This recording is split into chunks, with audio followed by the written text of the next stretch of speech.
किसान भाइयों, आज की इस वीडियो में हम बात करेंगे गन्ने की फसल की मोटाई हम किस तरीके से बढ़ा सकते हैं, या फिर जुलाई के महीने में हमें ऐसे कौन कौन से कार्य करने चाहिए जिससे कि जो हमारे गन्ने की जो मोटाई है, जो लेंथ है, वो ज़्यादा से ज़्यादा बढ़ सके और गन्ने की जो ग्रोथ है वो बढ़ सके। क्योंकि जितनी ज़्यादा गन्ने की मोटाई में समय पर बढ़ा पाएंगे, जितनी ज़्यादा इसकी ग्रोथ हम अच्छे से गन्ने की कर पाएंगे, उतना ज़्यादा बेनिफिट्स हम आने वाले समय में ले पाएंगे। किसान भाइयों, पिछले कुछ दिनों से मैं लगातार वीडियोज़ नहीं डाल पा रहा हूँ। उसका रीज़न ये था कि मैं लगभग सभी वीडियोज़ पर टॉपिक बना चुका था। यदि एक दो टॉपिक मेरा छूट गया तो आप मुझे नीचे कमेंट कर सकते हैं। मैं उन सभी टॉपिक्स को दोस्तों अपनी आने वाली वीडियोज़ के अंदर कवर कर लूँगा। और उसके लिए दोस्तों माफ़ी चाहूँगा कि लगातार मैं आपके साथ बन करके नहीं रहा, क्योंकि किसान भाई सभी तरह की वीडियोज़ बना चुका हूँ और लगातार मैं उन्हीं वीडियोज़ को बनाता रहूँ बार बार, वो भी मेरे प्यारे किसान भाइयों को अच्छा बिल्कुल नहीं लगेगा। अब मेरी जो वीडियोज़ है दोस्तों आपको डेली मिलती रहेगी। तो किसान भाइयों, आपको इस वीडियो में इसी बारे में बात करेंगे कि गन्ने की मोटाई को हम ज़्यादा से ज़्यादा किस तरीके से बढ़ा सकते हैं जिससे कि हम एक अच्छे उत्पादन आने वाले समय में ले पाएँ। तो किसान भाइयों, वीडियो शुरू करने से पहले मैं पिछले वीडियो से 4 से 5 कमेंट्स लेना चाहता हूं, जो किसान भाइयों के दोस्तों काफ़ी महत्वपूर्ण प्रश्न थे, जो कि लगभग सभी किसान भाइयों के काम में आने वाले हैं। तो उन प्रश्नों को दोस्तों मैं ले रहा हूँ। तो दोस्तों, यहाँ पर आपको मेरा तरीका कैसे लगा कि मैं पिछले वीडियो से 4 से 5 कमेंट लेता हूँ।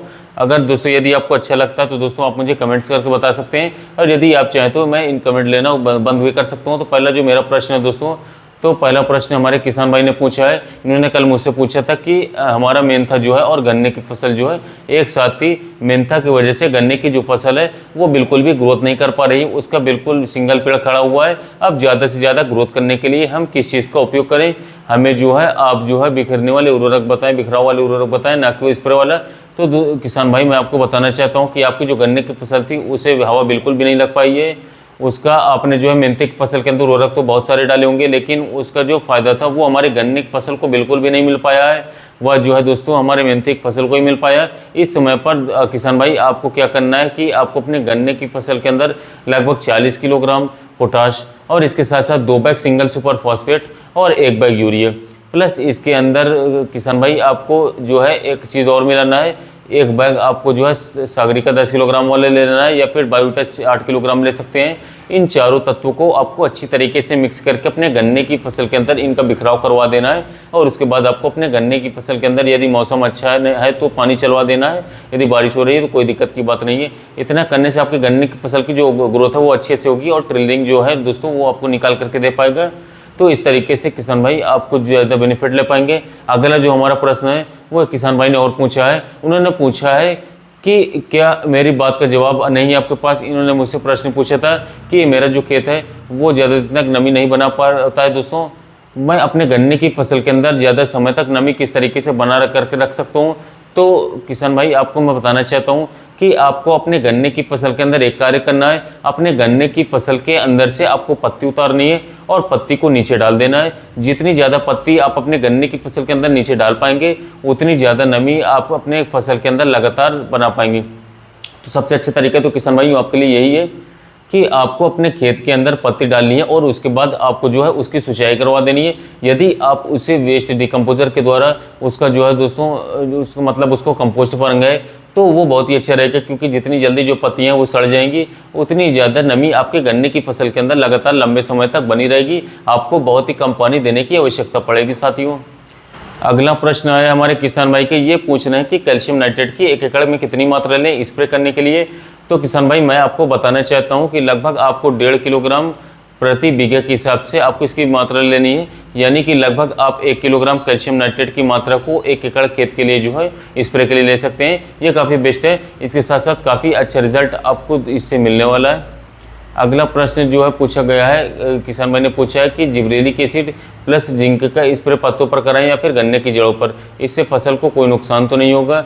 तो मैं आपको किसान भाई बताना चाहता हूं कि जिब्रेलिक एसिड से यदि आप इसका स्प्रे अपने गन्ने की फसल के ऊपर करते हैं तो आपको कोई भी नुकसान नहीं होने वाला है। और इसका स्प्रे जो करना है आपको पत्तों पर ही करना है। और एक बात का विशेष ध्यान दें कि आप इसका स्प्रे सिर्फ एक बार करें। यदि आप इसका स्प्रे दोबारा से करेंगे तो आपको इतने अच्छे रिजल्ट बिल्कुल भी देखने को नहीं मिलेंगे।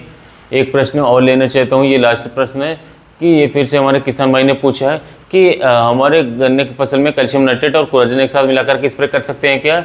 तो किसान भाई मैं आपको बता दूं कि आप दोनों को मिक्स करके गन्ने के अंदर बिल्कुल भी ना मिक्स ना करें, क्योंकि कोराजन जो होती है वो आपको ड्रिंचिंग करना पड़ता है, जो आपको जड़ में करना है। और जो कैल्शियम मैंने आपको बताया है ये मात्र 1 से 1.5 किलोग्राम कैल्शियम 1 एकड़ के लिए होता है। इसका आपको पत्तों पर स्प्रे करना होता है, तभी आप एक अच्छे उत्पादन ले पाते हैं। तो किसान भाई ये थे पिछले वीडियो से जो है 4 से 5 कमेंट्स जो कि काफ़ी ज़रूरत है और आपको भी जानकारी मिल पाएगी इस कमेंट के कारण। इसके लिए मैं उनको बहुत ही शुक्रिया अदा करना चाहता हूं कि आपने मुझसे इस तरह के कमेंट किए और मैं आपका जवाब दे पाया।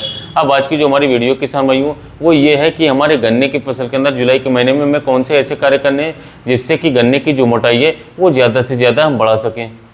तो किसान भाइयों सबसे पहले तो मैं आपको बता दूं कि आपको अपने खेत के अंदर नमी जो है वो लगातार बना करके रखनी है, अपने खेत को सूखने नहीं देना है, क्योंकि इस समय पर कई सारे रोगों का प्रकोप हमारे गन्ने की फसल के ऊपर चल रहा है।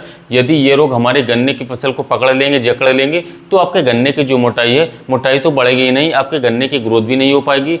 तो इस समय पर आपको एक अच्छे से इंसेक्टिसाइड का तो प्रयोग करना ही करना है। साथियों उसके साथ साथ आपको 1-2 अच्छे ग्रोथ प्रमोटर्स का उपयोग करना है, जैसे कि सागरिका हो गया, बायोविटा हो गया, या फिर क्वांटिस हो गया, या फिर एम्बिशन हो गया। और इसके साथ साथ दोस्तों कई सारे अन्य टॉनिक भी आते हैं, तो आप इसका उपयोग कर सकते हैं। तो किसान भाई मैं आपको बताना चाहता हूँ यदि समय पर आपके अंदर सही बारिश हो रही है, अच्छी बारिश हो रही है, तो आपको खेत के अंदर पोटाश का उपयोग करना है।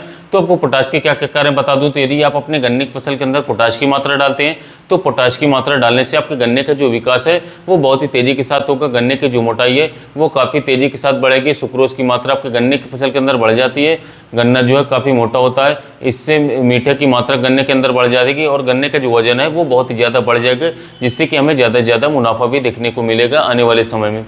इसलिए किसान भाइयों आपको पोटाश की मात्रा अवश्य डालनी चाहिए।